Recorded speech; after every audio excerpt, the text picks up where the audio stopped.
Good morning, everybody.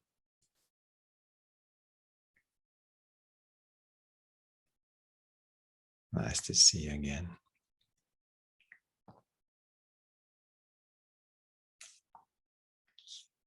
So, before we sit this morning, I wanted to share something with you that I found in one of my favorite books of Osho. Actually, it's a series. It's called Unio Mystica. And in particular, there is one session that I always loved. I think it's a very important part of his work that he expressed in this session, which is number 8 of volume 1. And it was interesting to reread it because it's like a different interpretation, let's say, of what we talked about last session. So it's looking at the same thing from a different angle, with different wording and a little different approach. So I thought, it's interesting to share it with you because it's really about what we were talking about and what we are experiencing. Or we will experience. And I did put some of the text that I copied on the chat, but as we are on video too, I'm going to actually share it on the screen to start with. And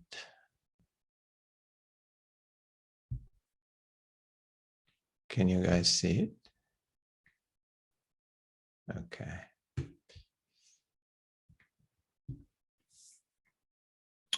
So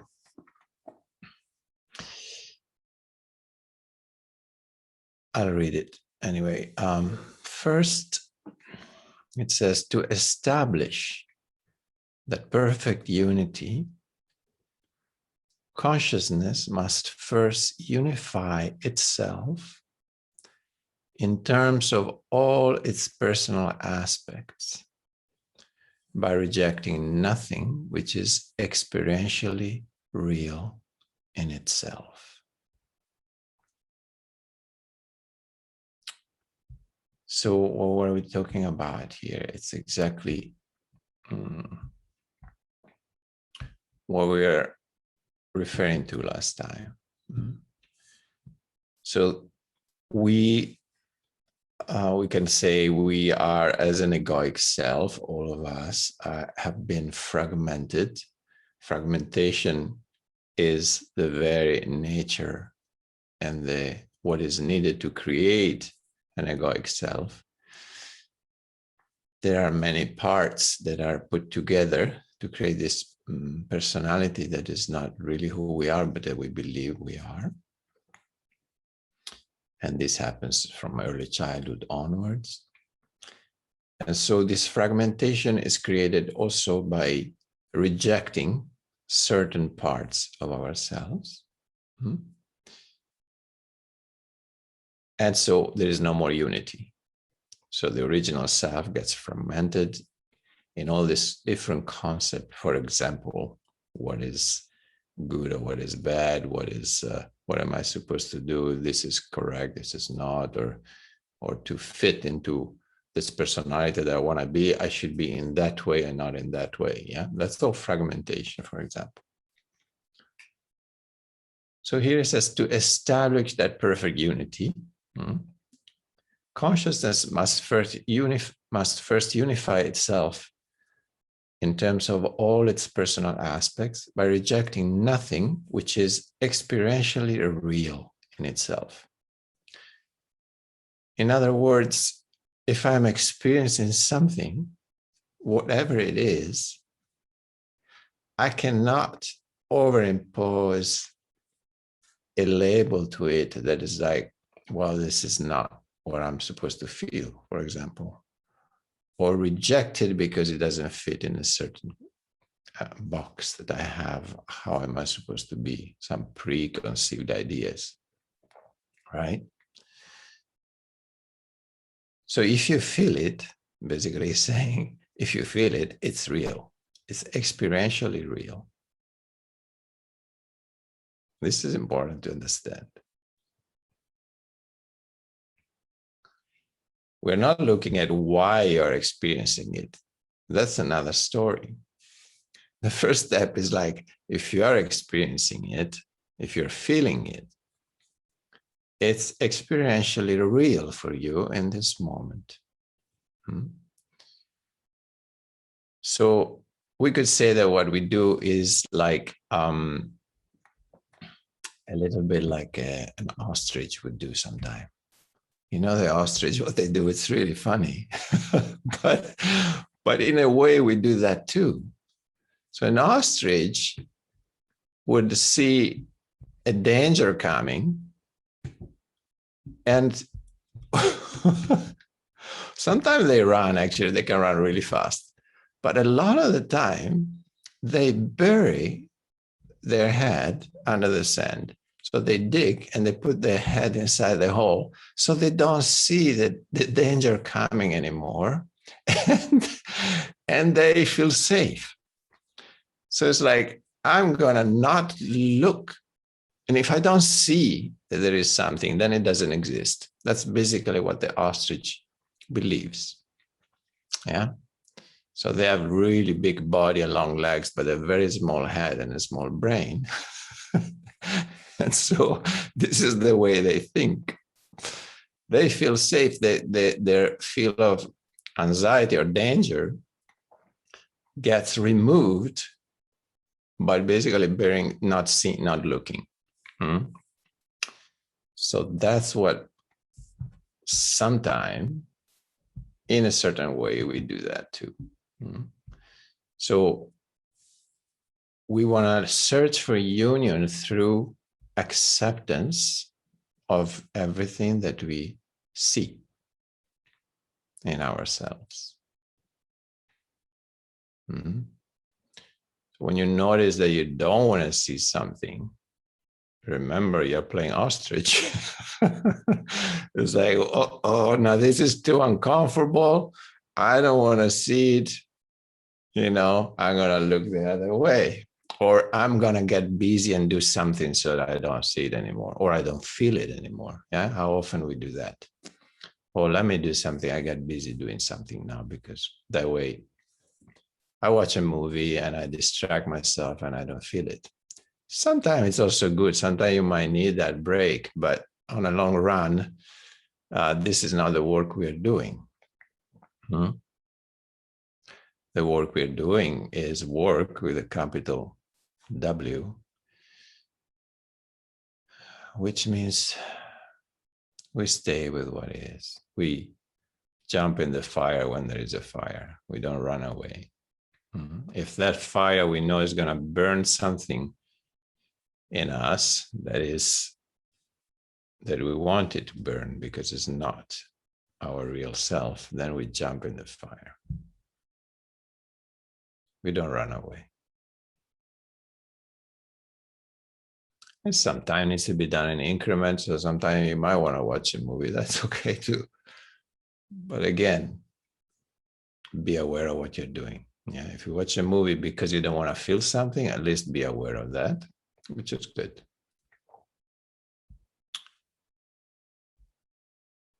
So then it says, the second part is, in order to accomplish that, that would be finding unity, creating unity. Consciousness must first disidentify from all fixed conceptual selves with which it has identified itself. In a word, you could say it has to disidentify from the ego all the different concepts that you think you're this and you're that and you're that and you're that, right? Consciousness has to disidentify from those concepts, from those conceptual selves, he calls them, Because if it holds to being some fixed and enduring conceptual self, there will be no tolerance for those experiential realities which are in contradiction with this fixed conceptual official selves. Yeah, it's basically saying the same thing. If you believe you are a peaceful, loving being that as a meditator and never gets angry, and you identify with that image of yourself, yeah, that's one of the fragments of your personality. When anger arises, you do the ostrich. You don't want to accept that anger because it doesn't fit with that conceptual self that we created inside of ourselves. Yeah. So we don't want to feel it. We go watch a movie or we repress it. Yeah. We push it down and we let it go into the subconscious. And then it's going to sit there, this anger, and it's going to act out in different way, unconscious way throughout our life anyway. So disidentify from consciousness is to identify with this fixed conceptual selves that we spent the last 30, 40, 50, 60 years to believe I am that. I am like this, I am like this, and like this, and like this. So have the willingness to say, wait a second, if I feel I'm running away from something that I'm experiencing and I don't want to look at it, or it makes me very uncomfortable, that's a red flag. Perfect. That's a signal. Consciousness is feeling something, which is fragmentation. That's that feeling of uncomfortableness that is actually a pain, can be perceived as a pain, is our rejection of that particular feeling. So that particular emotion, for example, anger in this case, is not painful in itself. Anger is just an expression of the same energy, one of the facets of our energy that gets expressed in a certain way. Has a very fiery quality to it.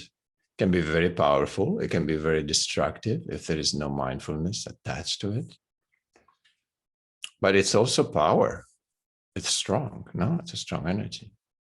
So if you think, oh no, I'm more like relaxed and peaceful, I'm not supposed to, to feel angry, you reject that. You miss actually feeling that incredible raw energy, raw force that anger can be.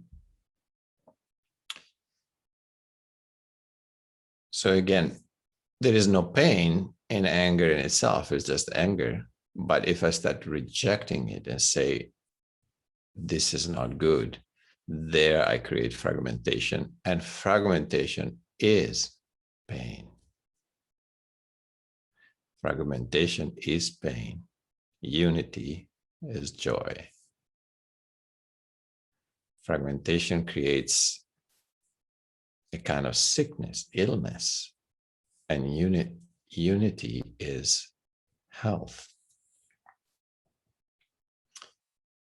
So anytime we create a fragmentation through our own judgment, to our own rejection of what we feel, even though it's existentially real, because as we said, it's happening, you're feeling it, that I judge it or I don't judge it, that thing will not change actually. It might be being pushed down, but it stays there. Right? So to continue with what was written is, it says, sacrifice all fantasies to reality. So all that you think you should be, or you would like to be, fantasies in that sense, yeah? You need to sacrifice those for reality, for what you really experience, obviously.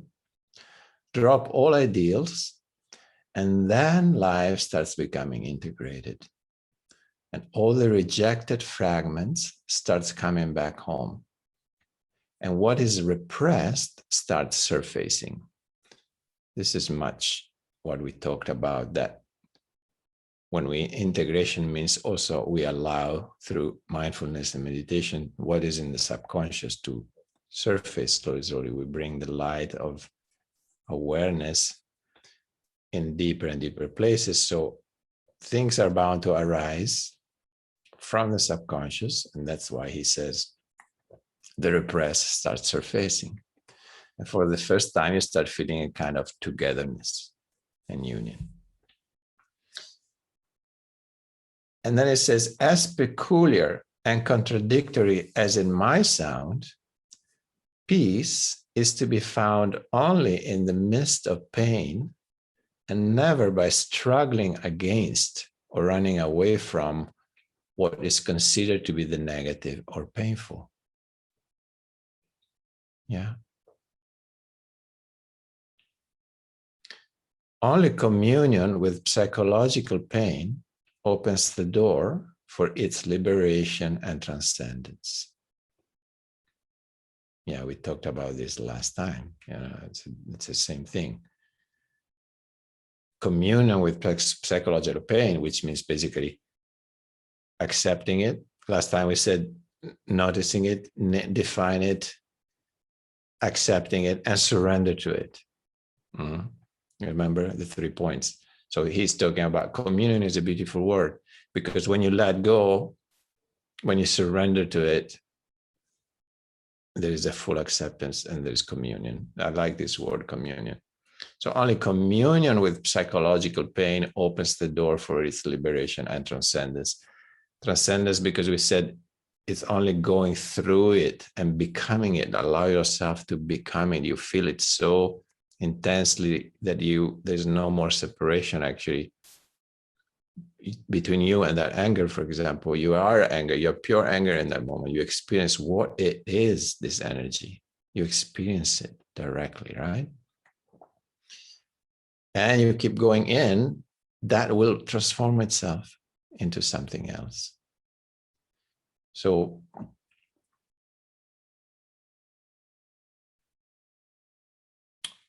all that is painful has to be accepted. A dialogue has to be created with it. Remember, we said befriend. Last time we said you need to befriend what you feel, what you judge as unpleasant. Same, he's saying create a dialogue with it. That's also very beautiful, no? Way to look at it. There is no other way to go beyond it. The only way is to absorb it. What's a beautiful word? Absorb it. This communion with pain does not bring greater pain, like we would think, no? The mind says, well, don't go in there because then you're going to feel even more pain. Yeah, oh, it's uncomfortable, run away. So he says, this communion with pain does not bring greater pain, but actually yields liberation and joy. In fact, consciousness in communion with anything, not just psychological pain, of course, any emotions, consciousness in communion with anything brings peace and joy. Be the truth, and the truth will set you free. Whatever is, whether you accept it or not. Your acceptance or rejection makes no difference at all. That which is. If you accept it, you have joy arising in you. If you reject it, you have pain. But the reality still remains the same. Yeah, that's what we were saying. Through the rejections, so we could say psychological pain is the result of something that we reject in the moment we reject something that is our experience, we create fragmentation, which is pain. And of course, he's referring to psychological pain, which is correct. Physical pain might have different reason why it's there. Even though physical pain, it's also sometimes the result of somatizing something that has been a psychological pain that has been created. So actually, they're not that different or disconnected the two things. Yeah.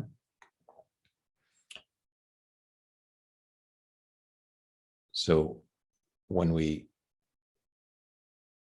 create pain, psychological pain, if it gets somatized, that means if it keeps getting buried and not seen a particular thing, it's bound to sit and sink down into the subconscious because it's not allowed to be transcended or experienced fully. And so it will eventually, possibly, probably create a physical problem, what they call somatizing, becomes a psychosomatic. And as we were saying last time with the Kirlian photography, they actually demonstrated this being a reality that they can see. Now we are saying that you can see 6 months before in the energy body where there will be a sickness in the physical body sometime, because it shows in your energy body already. There is a constipation, a contraction, something that has been not integrated and creates a pathological condition. Yeah. So we go back to how important feeling is.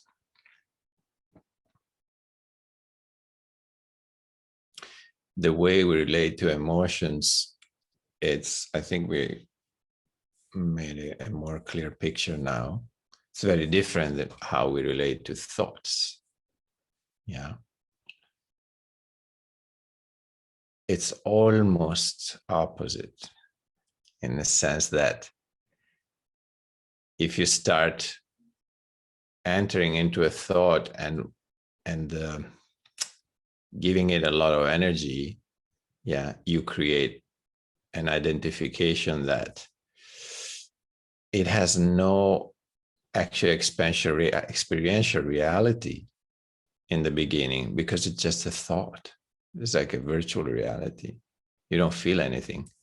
But once you believe in that thought, you might create an emotion because of that particular thought. Right?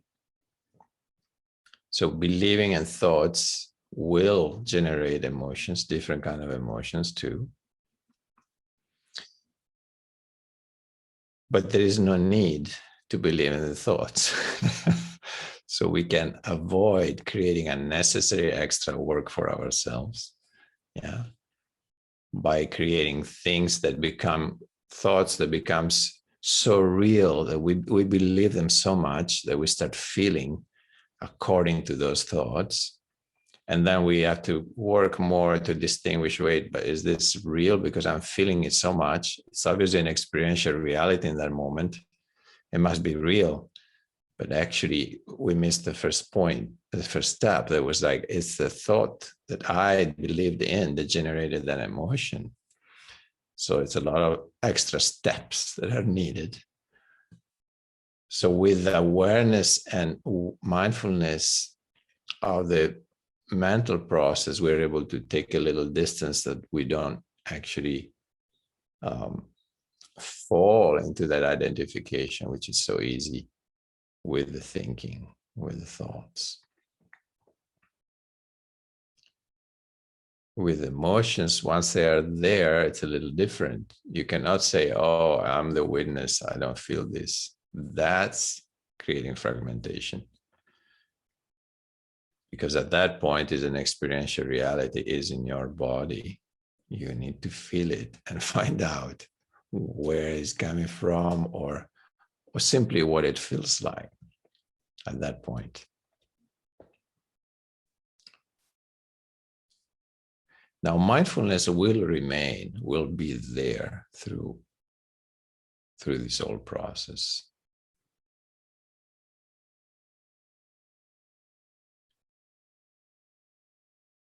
But there is a very different approach between the two, between witnessing the mind and witnessing emotions.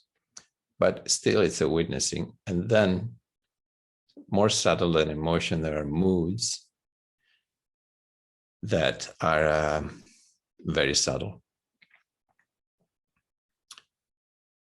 Sometimes you don't know why you feel in a certain way. You wake up with a certain mood, or suddenly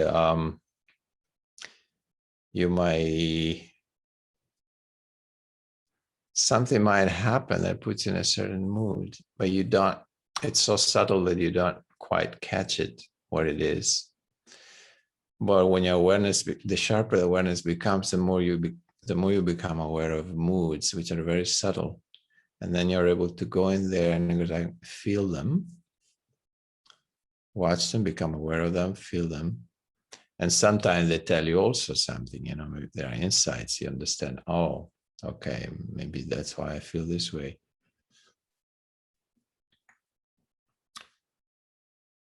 It could also be the result of our previous fragmentation that has just happened. For example, I feel a pain and I don't want to feel it for whatever reason, something that happened. And I said, well, I'm going to start watching a movie, right? Like we said, or do something to distract me. It's so quick, this process, and automatic, that I don't notice it happening.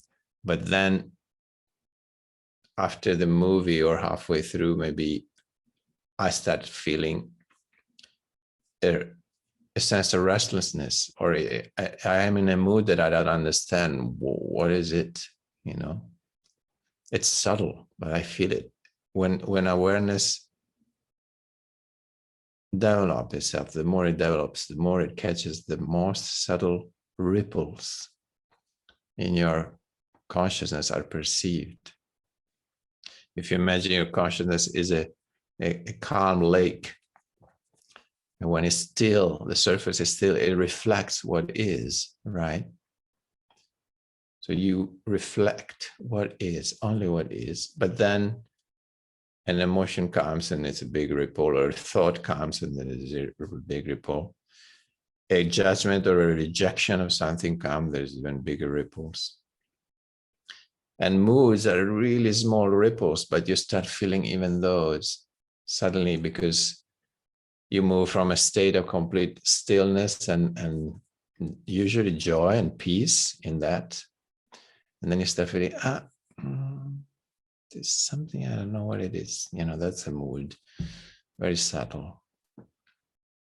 But even those become, so thought and emotion are easier to be witnessed, moods are a little less. But once you're able to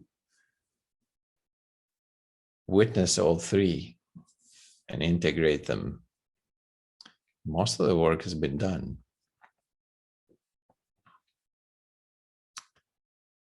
Yeah. Okay.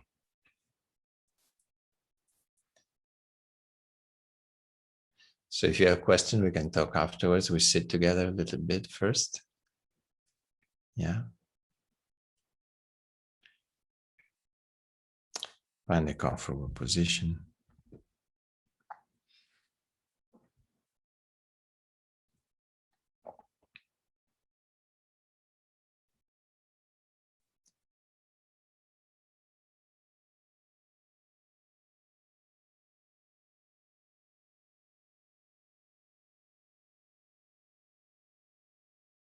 And when you're ready,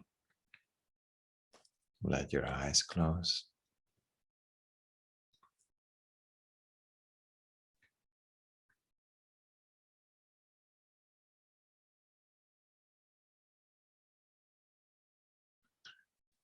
moving down into the body, in the feeling the body.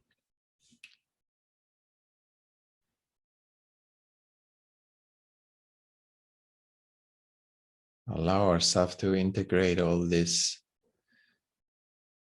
understanding and information within a space of silence. There's nothing to do. What needs to integrate will integrate by itself. So we just sit, feeling the body from the inside and knowing that now we just take this time to just be here.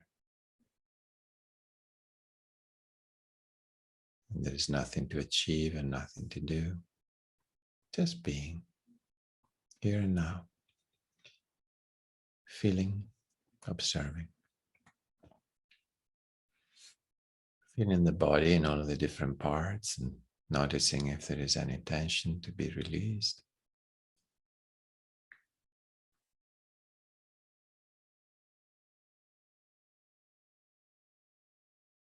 And if there is, we bring the attention there and release it.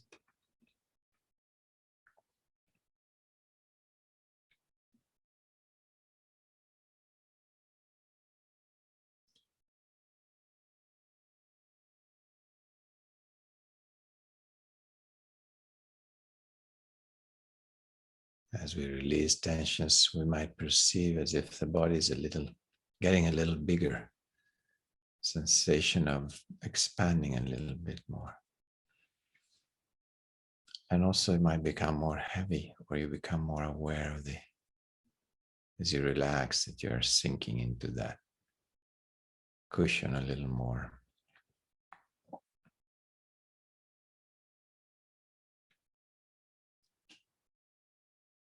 Expansion and relaxation and sinking down.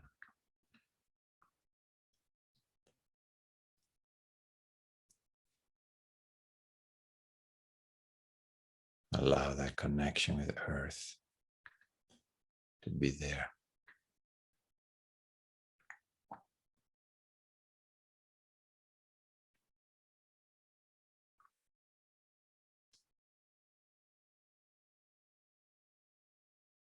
When we say here and now, the here part is that. Be exactly in that place on your cushion where you are now. That is your here.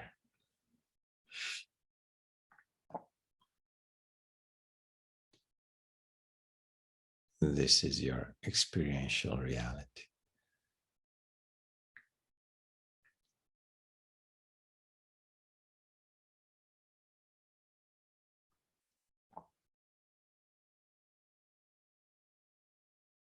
Right now, it's just relaxing the body, connecting with earth energy. Sitting like a mountain, feeling grounded, rooted in that place.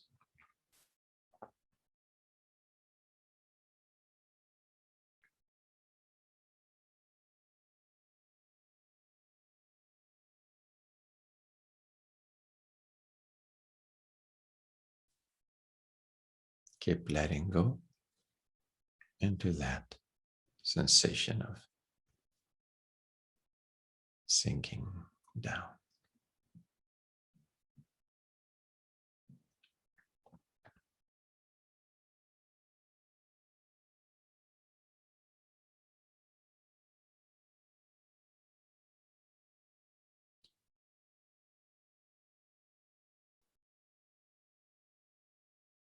And sometimes the more we sink down, we start feeling an uplift energy.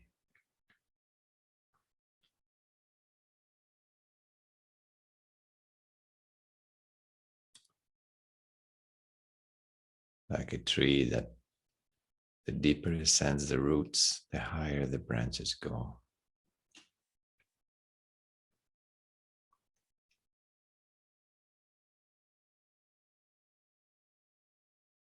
or the bigger and heavier a mountain is, the higher the peak is going to be.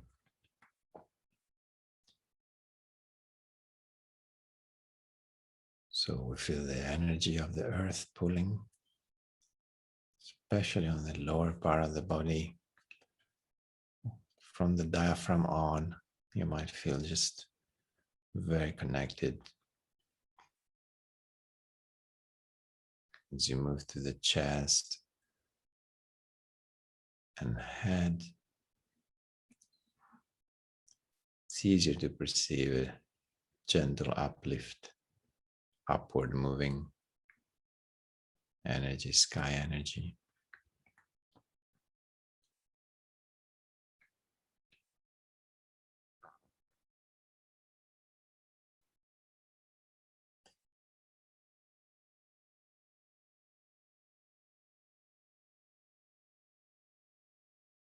So in this way, we experience both energy and we sit in balance between the two, right in the middle.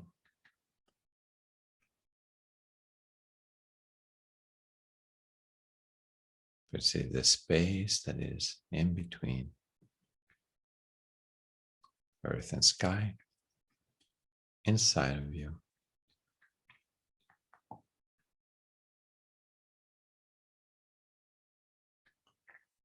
That space might feel like empty or not, but it's good to start with that perception of emptiness and perceiving the breath moving inside that emptiness.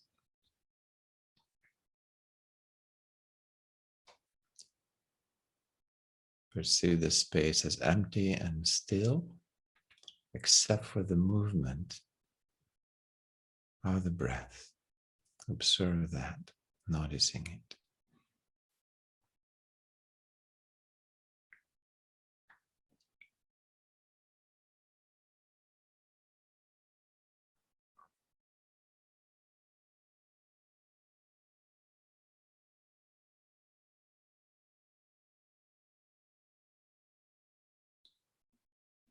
Feeling the coolness of the air coming in, bringing fresh energy, vital force to the body. Breathing out, everything, emptying yourself, breathing out. Deep let go, deeper relaxation through the out breath.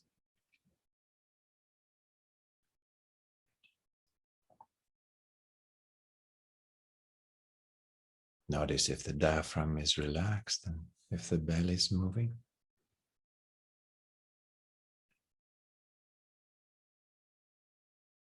Let your breath go deep down, if you can, into the belly.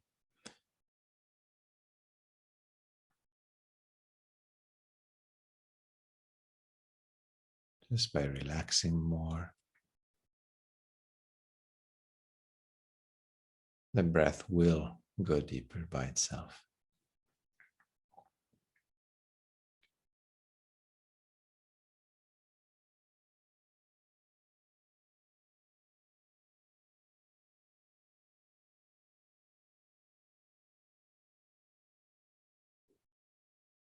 You might notice a very pleasant sensation when you can breathe from your belly.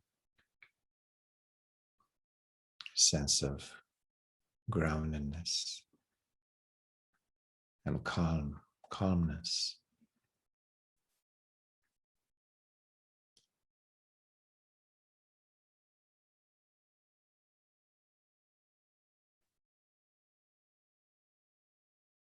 That's what feels like when you connect with your gravitational center in the belly. 3 inches below the navel, more or less, inside.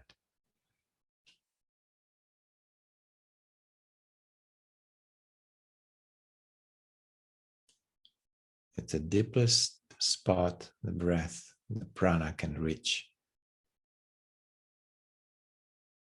as a sensation If you notice your breath is deep down, moving down into the belly, the deepest point it reaches, it's your Hara center, your gravitational center.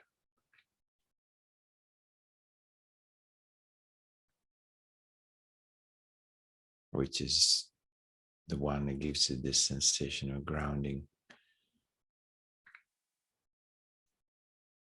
when it's relaxed and connected to earth energy.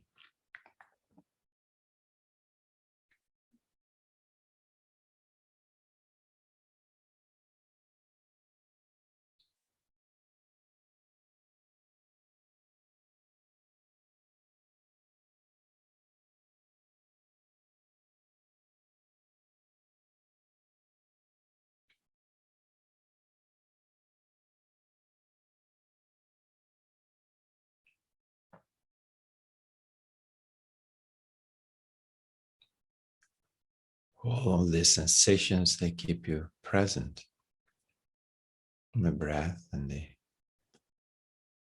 movement of the breathing and the floating in this empty stillness. Your belly as your gravitational center gives you groundedness. You can come back to these feelings anytime, or you can just stay there as long as you can in that presence. And when other experiences arise, you have a good foundation to observe them from. You have a strong base that you're resting upon that keeps you grounded, so it's easy to not get too involved with thoughts that might arise.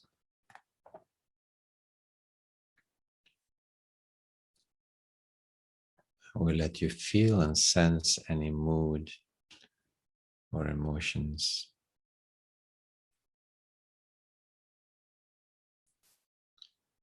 Or maybe some movement of the energy inside, very subtle.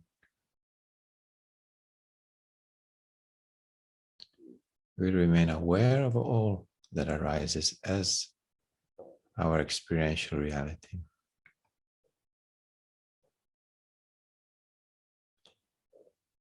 And when we get carried away from this moment, we can come back to these sensations.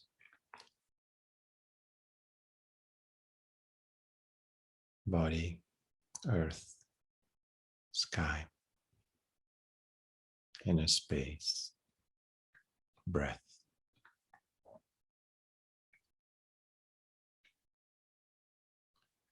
Back to presence.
If any sensation of uncomfortable feelings arises,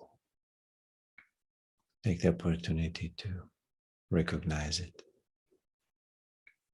Don't push it away.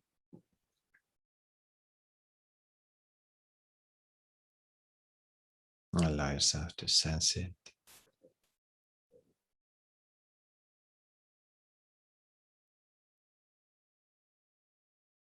Without any judgment.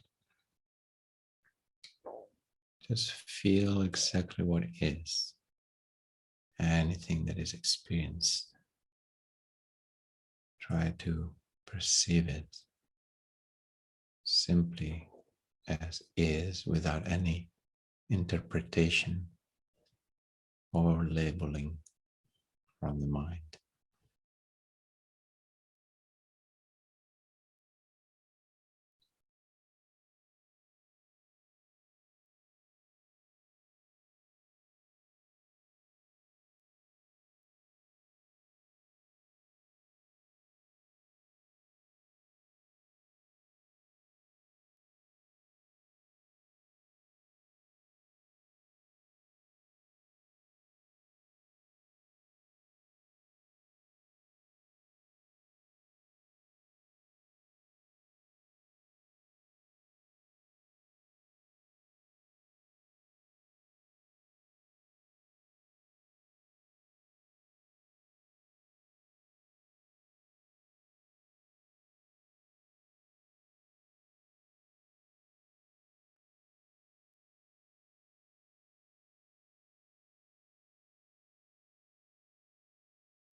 And slowly coming back to the group.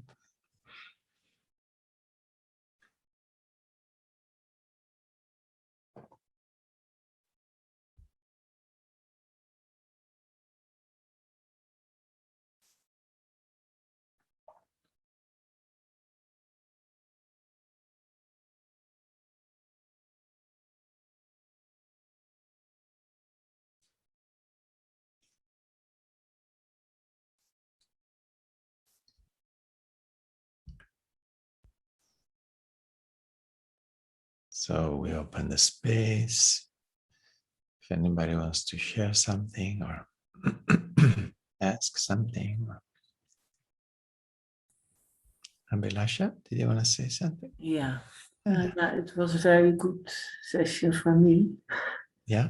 Because this week I was feeling very strange. Yeah, I didn't want to feel things. I noticed that I wanted to smoke. I wanted to go out. I did. It was not, but I didn't know what it was. But Yes. now I just sit with it, and I feel really this. My heart hurts really. I felt also in the body, the body. Yeah. But then I could go relax in the belly, because I feel that's a safe spot, to the belly. Nice. Yeah. Oh yeah, and then I could really see what it was, because I feel this rejection, and I didn't want to feel it. Yeah. Yeah, and it happens then again and again, and I feel it has something also to do with childhood, that I felt rejected really, and now I look everywhere that where I get rejected, and I hook into it. Right. Exactly. It's good to see now, but Wonderful. I had not the patience to really to feel it. I didn't want to feel it. Yeah. Of course. Beautiful. So good that it happened now. Yes. Absolutely. Beautiful, beautiful. Yeah. Yeah.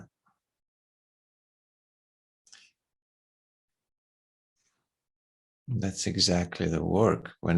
Because what we push down, we don't want to feel, it's always unpleasant. It's always painful. They're wounds, they're just wounds that are part of who we are, who our personality is. And that's our story. So yeah, if they have been buried, usually it means they're painful. And so it's good to feel, and just exactly what you did. It's exactly the right process. Noticing, wow, what am I trying to run away from? You start doing something, as you said, and just so that you don't feel it. But then if you're aware enough, you go like, oh my, wait a second, what's something? I'm still feeling something underneath. I'm avoiding something, no? Like you did. And then you enter and look what it is.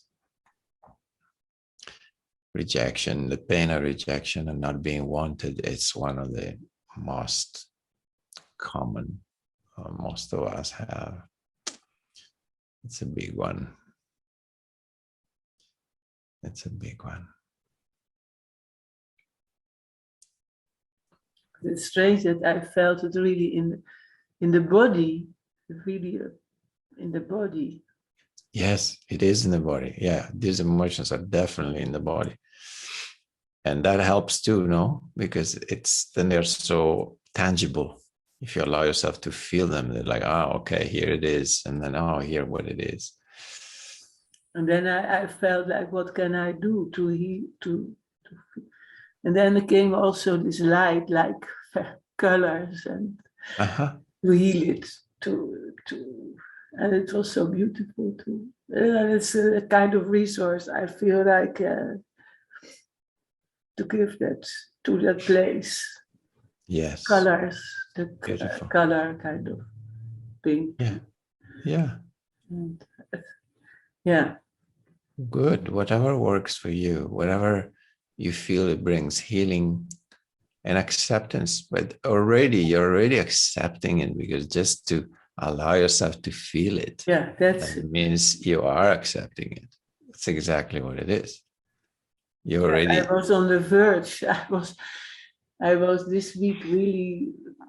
I, I, I was on the verge that I wanted to feel it, but I didn't want to feel it. Yeah. But sometimes you have to create the time and the space, yeah? And then say, okay, now, now I'm going to allow myself to feel it. And, it's not something that you feel it and it's gone, because Oh, a lot of the time, these are things so deep. They go so back in time to early childhood, a lot of them.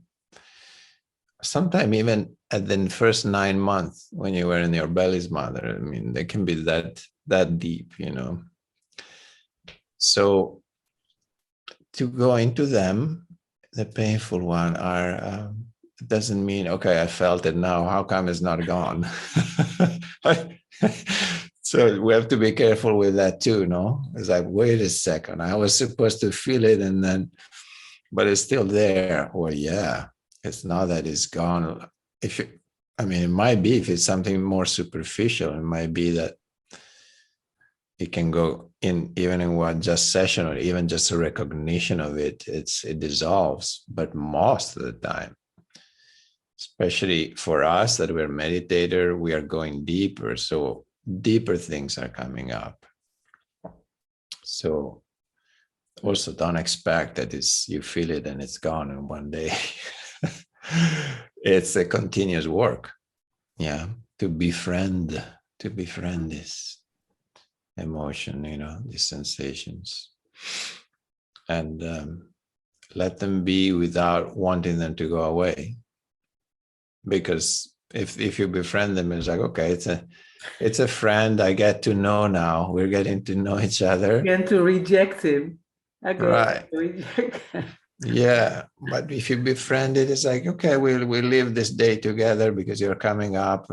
Means you want to be with me. That's okay. We're friends. You just let it be. You accept that it's there. You don't try to solve it. You don't try to push it away. You don't want for it to go away. You just stay with it. So just acceptance. That's what befriending and letting go means. You let go of the desire to not, that it shouldn't be there. Or you let go of the desire of wanting it to go away. That's what let go is also, no? Yeah. Beautiful. No, thank you. Yeah. Thank you for sharing. That's exactly our work we talked about in these days. Divya, you want to say something? Yeah. I just wanted to ask something and you already answered. So when we touch so deep emotional part in our sessions and something like my old wounds gets triggered up, maybe 8-10 years old, or I don't know what, and every time, all those things just suddenly start coming up, those memories or those separations and everything, and then sort of I feel like that, oh gosh, am I still stuck over there? I thought I was already over about it, but am I still stuck over there? But it happens only during the sessions, like when we are going really, really, really deeper. Otherwise, in the back day-to-day life, it's all gone long back. So then just now you mentioned that when we go deep, and then it's all will actually come up, and it could take a while. But then sometimes I Yeah. again feel sad, sort of like, oh gosh, I want to just get over it, not again. Sort of stuff. It's like Exactly. it sort of feels that, oh, am I still stuck over there? I don't really wish to be there. Yeah. That's exactly the first step, is to watch beautiful. First of all, beautiful that they're arising. You should feel grateful that they're showing. Obviously, they're still there, otherwise they wouldn't be coming up. But be happy that you feel them now, instead of going, oh no, this still, I don't want to feel it. Be happy, because it means you are going deep. You're doing good work in your meditation. First thing is that. Be grateful that they are arising. Second, as you said, just remove the judgment, of course, and remove also the concept of stuck, because the fact that you are feeling them, it means they are moving. You're not stuck. Before they were stuck. When you were not feeling them, you were stuck without knowing it. And they were affecting your daily life without knowing it. But once you start feeling them, you're no longer stuck. That means there is movement, they are rising. Beautiful. So don't even think of that word is not stuckness. It's flowing. Suddenly it's flowing, it's moving. Beautiful. And then stay with it. Stay with it. Once you remove the judgment, when you realize, oh, this is good, actually, I have a chance to process it. So maybe I will integrate it. It's an opportunity. Take it, take it. Don't miss it. Feel, wow, lucky me. Lucky me, I'm finally feeling it. And let me go into it and befriend it. So, yeah, that's the right attitude. Thank you. Feel lucky. Great, good work. Let it move through you. Experience it as much as you can. It's a good thing. It's very good. It's a progress. It's a result of your going deeper inside of yourself. Very nice. Thank you for sharing that, dear. Yeah.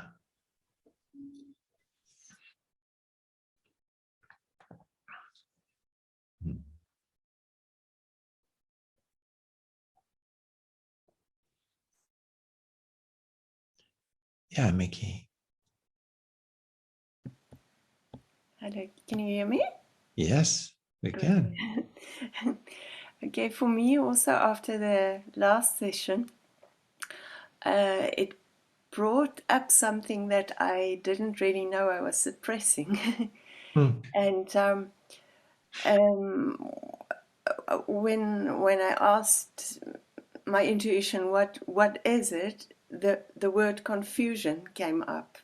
And I thought, confusion, so I sat with that a little bit, but not trying to understand it intellectually, but more just letting it be. Confusion, what is it? And then during the week, a lot of emotions came up. Also, kind of a flashback about my whole life is not fitting in. Right from when I can remember, I always, I didn't name it when I was little, but throughout my life I was never fitting in. I was never. It was always, the square thing going in a round hole or the other way around. So I wondered about that, and then I can't remember whether it was you or whether maybe someone else I listened to spoke about human being, and the human part is our experience, our human experience on earth, and the being part is the divine part of ourselves. And then it came to me that maybe some of us are more, the being part is more present than the human part. Mhm. I don't know if I'm explaining myself. Yes. Can you Mhm. get what I'm going at, Mhm. getting at? So because throughout my life, I found myself, there was hardly a period where I was going with a how can I say, with um, The egoic self. the egoic self. Mm. Yes, yeah. So and it's not a it was never a decision. It's just the way it is. Mhm. So then going a bit deeper, and one of the meditations that I go back to a lot is resting in emptiness. So that helps me a lot, and so I gave myself some space this week, a lot of space to go into emptiness. And what happened was, I, I still feel confused, but it's okay. I think it's a good thing. And a lot of I was very creative this past week, also with my art creations and music. So yeah, so that's all I want to say. It's not. I don't know if you have something to comment on that, but yeah, I accept it. I'm Yeah. confused. Beautiful. Yeah. I have been confused, apparently, if that's And the right word to describe it. But it's okay. so the confusion is confusion about what? Confusion about, if I could make it more real for now, is Mhm. at this. First of all, maybe I could say about school. When I went to school at 5, my parents sent me to school early because they couldn't handle me at home. So, and I was disappointed because I thought it's going to be, like a place where you can be yourself and express Mhm. who you truly are. And Mhm. what, yeah, and Mhm. it wasn't like that. It was Mhm. all rules and regulations, and that went on. Yeah. And just to bring it to skip to now is, at the moment, well, music is my love, and art is my love. That I like to express myself. I like to share that with other people. I've Mhm. helped a lot of people, find themselves through music and art, Mhm. and which gives me a lot of pleasure. Yeah. It's not why I'm doing it. It's something that always happens spontaneously. Mhm. Um, with regard to music, I've never advertised, to for my lessons or anything. It all happened. I attracted people Yeah. spontaneously to me. Um, but now, my music studio doesn't is very small at the moment, so I don't earn an income or enough, and so. A few years ago, I started thinking, okay, I should go use art, and start teaching that. But then, with all the things going online, I have to do it online. Here where I live, I have no access at this moment to any of the facilities. I can't do a concert with my students in the hall because I'm not vaccinated. So, Mm. and I'm not going to go do a PCR test every time if, I don't feel comfortable with that. So Yeah.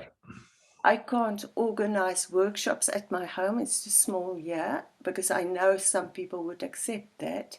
But so I'm a bit stuck Mm. with What what about what about private sessions? Private at your sessions house. is a possibility, yes. So I'm looking into that. And then I just want to mention something about the online sessions. I did some courses to understand how the whole online teaching thing works, but that goes against everything I stand for. You know, if you learn about marketing yourself online and all of that, it's a superficial thing. You have to expose yourself with the idea of attracting, having followers, so to speak. But it makes the whole thing artificial. Art for me is sacred. You know, expressing yourself through creating art. It's not creating art is not to earn money. Yes. Teaching for me is not to earn money. It's to share something from myself, and maybe it could be meaningful to other people. Mm-hmm. But if you enter the system, for instance, I've experimented a little bit with Facebook and YouTube.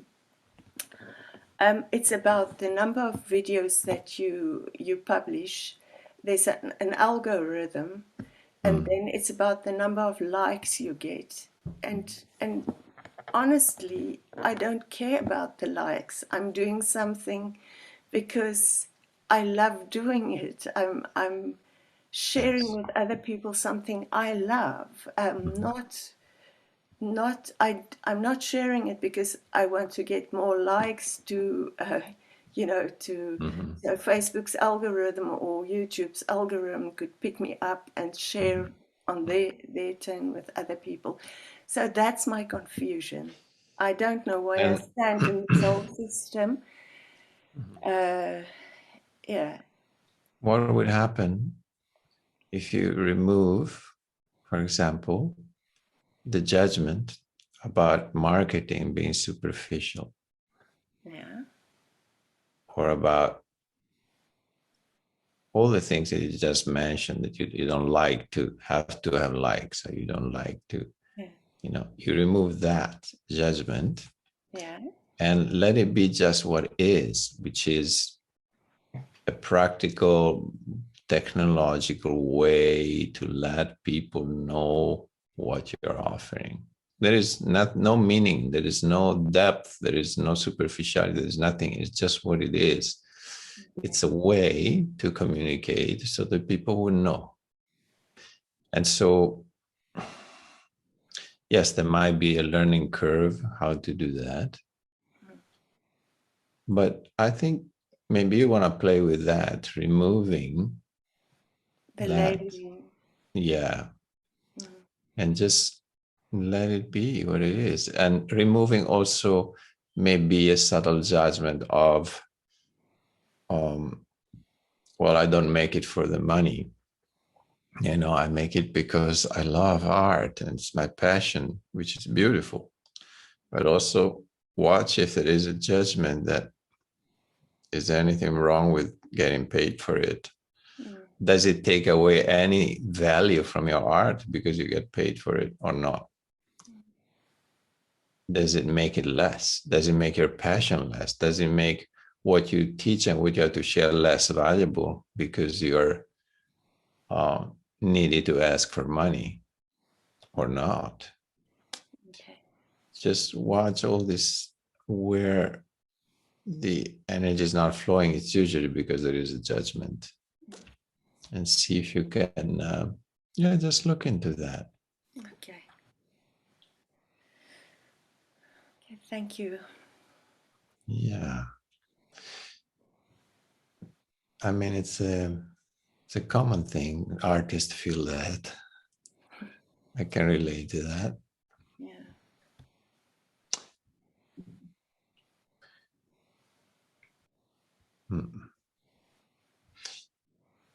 It's easier when you can do things with people in front of you, because Yeah.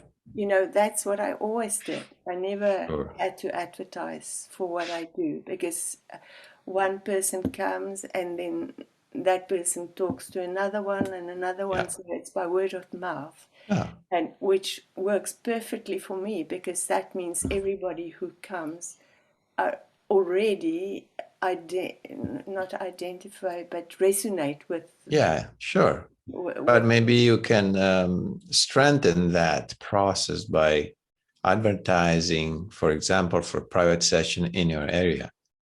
Maybe make some flyers or something that you can give to people, or you can put them around, or whatever, to address the local community for example, supporting that work of private sessions. Of course, it will also have to be people who would accept that I don't have a policy of, Well, you don't need to mention that. Just that's what I say. if they want to come to your house, they come. It's your house, it's your home. You do whatever you want, and it's their choice. So don't worry about that. Yeah. Yeah. Thank you, Shastra. Yeah. Thanks very much. Welcome. Thank you. Thank you for sharing that. All right. So thank you for being here, to all of you. Nice to be together this morning.